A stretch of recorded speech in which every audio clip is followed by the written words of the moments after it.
Olá, eu sou o professor Gleico Carvalho e estou aqui de volta para mais uma aula de história. O que é o tempo? Santo Agostinho já dizia assim: se ninguém me pergunta, eu sei explicar. Mas se alguém me pergunta, eu já não sei mais. Bom, o tempo é uma concepção humana. Dividimos nosso dia em horas, a semana em dias, meses em semanas. Isso para facilitar e organizarmos as nossas tarefas. Eu sou Heródoto, mais chamado de pai da história. Fui eu que primeiro rompi com os mitos, com a história sobrenatural e comecei a escrever uma história baseada na cronologia dos seres humanos. Sem o tempo, não existe história. Ela precisa dele para situar os fatos e contextualizá-los. Para medir o tempo, inventamos vários instrumentos, como a ampulheta, o relógio de sol, a clepsidra, o relógio de vela, o relógio de pêndulo e, recentemente, o relógio atômico. Os calendários são importantes formas de se medir o tempo criado. Utilizam unidades temporais, como dia, mês, estação e variam de acordo com a cultura ou religião de um povo. Existem hoje mais de 40 tipos diferentes de calendário em uso no mundo.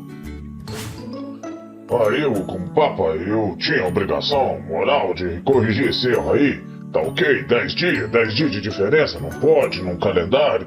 Tirar o equinócio primavera, passar ele pro outro dia, não pode, tá ok? Então eu corrigi, fiz tudo certo agora. Agora tá tudo certo, tá ok?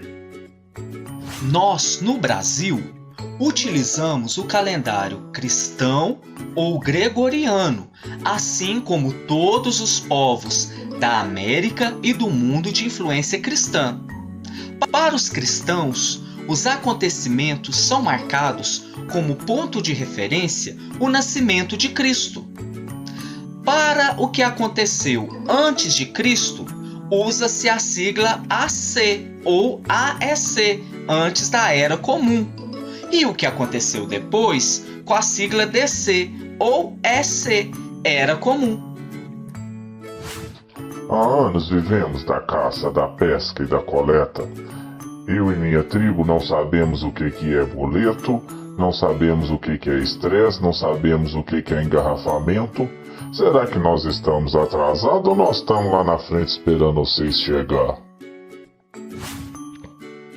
O tempo do calendário, do relógio, é chamado de tempo cronológico, pois ele sequencia e divide o tempo de forma aproximada. Nele é que situamos os fatos históricos.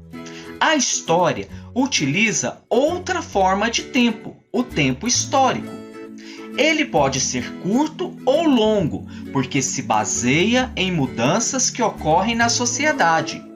Por exemplo, existem tribos nômades africanas que vivem da coleta, caça e pesca. Podemos dizer que vivem no Paleolítico, apesar de viverem no mesmo tempo cronológico que a gente. Eu nasci há 10.000 anos atrás e não tem nada nesse mundo que eu não saiba demais. Anacronismo é quando julgamos o passado com os valores do presente. É uma inversão do tempo de um fato.